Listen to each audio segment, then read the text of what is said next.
வணக்கம். தாய்நாடு செய்திகளுடன் நான் நிரோஷன். இலங்கையின் வடக்கு மாகாணத்தில் பெரும் அரசியல் மாற்றம் ஒன்று ஏற்படுத்திக் கொண்டிருக்கும் அர்ஜுனா எம்பி இப்பொழுது கிழக்கு மாகாணம் பற்றியும் தன்னுடைய பார்வையினை திருப்பியுள்ளார்.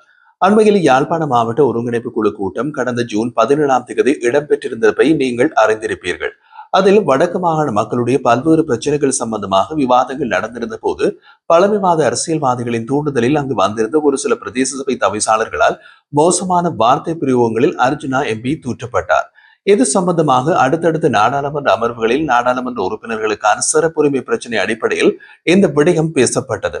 மாவட்ட ஒருங்கிணைப்பு குழு கூட்டத்திற்கு அழைக்கப்பட வேண்டியவர்கள் யார் என்ற நடைமுறைகளை கூறும் சுட்டி நிறுவனங்களை மீறி பிரதேச சபை தவிசாளர்கள் அழைக்கப்பட்டது அர்ஜுனா எம்பியால் சுட்டிக்காட்டப்பட்டது.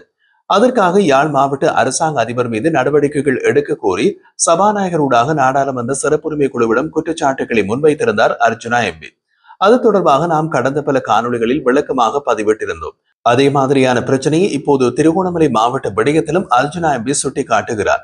அதன்படி இந்த குற்றச்சாட்டு நாடாளுமன்றத்தில் சபாநாயகரூடாக முன்வைக்கப்பட்ட பின்னர் தமிழரசு கட்சியினுடைய திருகோணமலை மாவட்ட நாடாளுமன்ற உறுப்பினர் குகதாசன் தம்மை தொடர்பு கொண்டு நீங்கள் நாடாளுமன்றத்தில் குறிப்பிட்டிருந்த அந்த சுற்றி நிரூபத்தின் பகுதிகளை தமக்கு தரும்படி கேட்டுக்கொண்டதாக அர்ஜுனா எம்பி கூறினார். இந்த இடத்தில் அர்ஜுனா எம்பியிடம் தமிழரசு கட்சியின் நாடாளுமன்ற உறுப்பினர் குகதாசன் மாட்டிக்கொண்டாரா அல்லது திருகோணமலை மாவட்ட அரசாங்க அதிபர் மாட்டிக்கொண்டாரா அல்லது இருவருமே சிக்கிக் கொண்டார்களா என்பது இனிமேல் தான் தெரிய வரும். இது தொடர்பாக குறிப்பிடும் அர்ஜுனா எம்பி குறித்து மாவட்ட ஒருங்கிணைப்பு குழு கூட்டம் சம்பந்தமான சுற்றி நிரூபங்கள் மாவட்ட அரசாங்க அதிபர் அந்தந்த மாவட்டத்தை பிரதிநிதித்துவப்படுத்தும் நாடாளுமன்ற உறுப்பினர்களுக்கு வழங்கப்பட வேண்டியது அவரது கடமை. அதை மீறுவது சட்டமீறலாகும் என்று குறிப்பிடுகிறார். எனவே இந்த இடத்தில் திருகோணமலை மாவட்ட அரசாங்க அதிபர் தவறு செய்திருப்பதாகவே அர்ஜுனா எம்பி விரல் நீட்டுகின்றார். மாவட்ட அரசாங்க அதிபருக்கு எதிரான இந்த குற்றச்சாட்டை ஒரு நாடாளுமன்ற உறுப்பினர் சிறப்புரிமை மூலம் நாடாளுமன்றத்திற்கு கொண்டு செல்ல முடியும். ஆனால் அர்ஜுனா எம்பி இதில் ஒரு விஷயத்தை சுட்டி காட்டியுள்ளார். அர்ஜுனா எம்பி யாழ்ப்பாணம் மற்றும் கிளிநொச்சி மாவட்டத்திற்கு உரிய நாடாளுமன்ற உறுப்பினராக தேர்ந்தெடுக்கப்பட்டுள்ளார். கிழக்கு மாகாணம் குறிப்பாக திருகோணமலை மாவட்டத்தை அவர் பிரதிநிதித்துவப்படுத்துபவர் அல்ல என்பதையும் சுட்டி காட்டியுள்ளார். ஆனாலும் அங்கிருக்கும் தமிழ் மக்களின் பிரச்சனைகளை அவர் கவனத்தில் கொள்ள வேண்டிய ஒரு விடயம் இருக்கிறது என்று குறிப்பிட்டுள்ளார். இதற்காக அர்ஜுனா கூறும் காரணம் திருகோணமலை மாவட்டம் ஒரு தமிழீழத்தின் பிரதேசம். அந்த வகையில் திருகோணமலை மாவட்டம் தொடர்பாகவும் அவர் பேச முடியும். ஒரு காலத்தில் திருகோணமலை மாவட்டத்தில் தமிழ் மக்கள் அதிகமாகவும் முஸ்லிம் மக்கள் அடுத்தபட்சமாகவும் தமிழ் மக்களுடன் இணைந்து நகவும் சதையுமாக இருந்தனர். சிங்கள மக்கள் ஒரு சிறுபான்மை விகுதத்திலும் வாழ்ந்த ஒரு காலம் இருந்தது. ஆனால் இன்றைய நிலைமையில் திருகோணமலை இன ரீதியான மக்கள் சதவீதத்தில் மிகப்பெரிய மாற்றத்தை கண்டிருக்கிறது என்பதையும் இந்த இடத்தில் அர்ஜுனா எம்பி சுட்டிக்காட்டினார். திருகோணமலை முத்துநகர் விவசாயிகளின் பிரச்சனைகள் சம்பந்தமாக அந்த மக்கள் குறித்த மாவட்ட ஒருங்கிணைப்பு குழு கூட்டம் நடைபெற்ற இடங்களில் போராட்டங்களில் ஈடுபட்டிருந்த போது போலீசாரினால் மிக மோசமாக நடத்தப்பட்டிருக்கிறார்கள். இந்த காணொலி சம்பந்தமாக தொடர்ந்து பேசிய அர்ஜுனா எம்பி அங்கு 2 பிரச்சனைகளை மிக முக்கியமாக குறிப்பிட்டிருக்கிறார். ஒன்று, திருகோணமலை மாவட்ட அரசாங்க அதிபர் அந்த சுற்றி நிரூபங்களை அந்த பகுதி நாடாளுமன்ற உறுப்பினர்களுக்கு இதுவரை வழங்கவில்லை. இரண்டாவது, திருகோணமலையில் தமிழ் சிங்கள முஸ்லிம் மக்களை பிரதிநிதித்துவப்படுத்தும் நாடாளுமன்ற உறுப்பினர்கள் மக்களுடைய குறித்த பிரச்சனையை மாவட்ட ஒருங்கிணைப்பு குழு கூட்டத்தில் பேசி இருக்க வேண்டும். அதன்படி கதைக்க வேண்டிய இடத்தில் இந்த பிரச்சனைகளை கதைப்பதை விட்டுவிட்டு வரும் காணொலியாக எடுத்து அதை பதிவேற்றம் செய்து சிங்கள மக்களுக்கு எதிரான ஒரு விடயமாக திசை திருப்புவதை தான் விரும்பவில்லை என்று அர்ஜுனா எம்பி குறிப்பிட்டுள்ளார். குறித்த காணொலி ஒரு முஸ்லிம் நாடாளுமன்ற உறுப்பினர் சமூக வலைதளத்தில் பதிவிடப்பட்டிருந்த நிலையில் இது அவரின் முற்றுமுழுதான பிழை என்பதையும் அவர் குறிப்பிடுகிறார். அதற்கு அவர் கொடுக்கும் காரணம் தமிழ் சிங்கள முஸ்லிம் மக்களை குறித்த பிரதேசத்தில் பிரதிநிதித்துவப்படுத்தும் நாடாளுமன்ற உறுப்பினர்கள் மக்களை வீதிக்கு கொண்டு வந்து போராட்டம் செய்யும் அளவுக்கு விட்டிருக்க கூடாது என்பதே.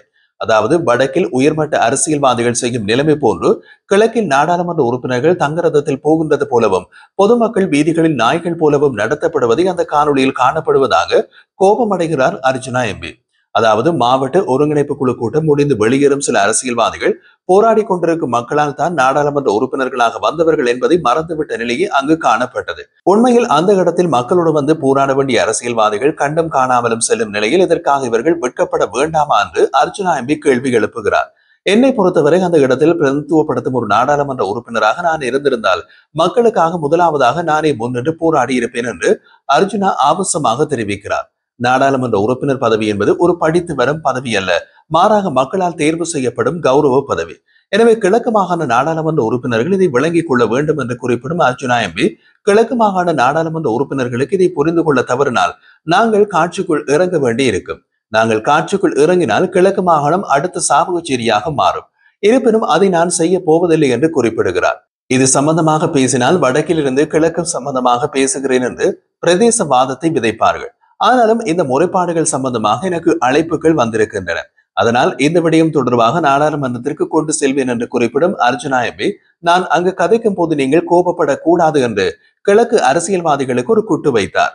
இலங்கையில் தற்போதைய அரசாங்கம், குறிப்பாக தேசிய மக்கள் சக்தியின் தலைவரும் ஜனாதிபதியுமான அனுர்குமார திசாநாயக்க தலைமையிலான நிர்வாகம் ஆட்சியை ஏற்கும் முன் தமிழ் மக்களுக்கு பல முக்கிய வாக்குறுதிகளை வழங்கியது. அவற்றில் முதன்மையான ஒன்று பயங்கரவாத தடை சட்டத்தை ரத்து செய்தல் ஆகும். இந்த சட்டம் கடந்த பல ஆண்டுகளாக தமிழ் மக்களுக்கும் முஸ்லிம் சமுதாயத்தினருக்கும் மீது ஒடுக்குமுறையாக பயன்படுத்தப்பட்டதாக பல்வேறு சர்வதேச மனித உரிமை அமைப்புகள் குற்றம் சாட்டி வந்தன.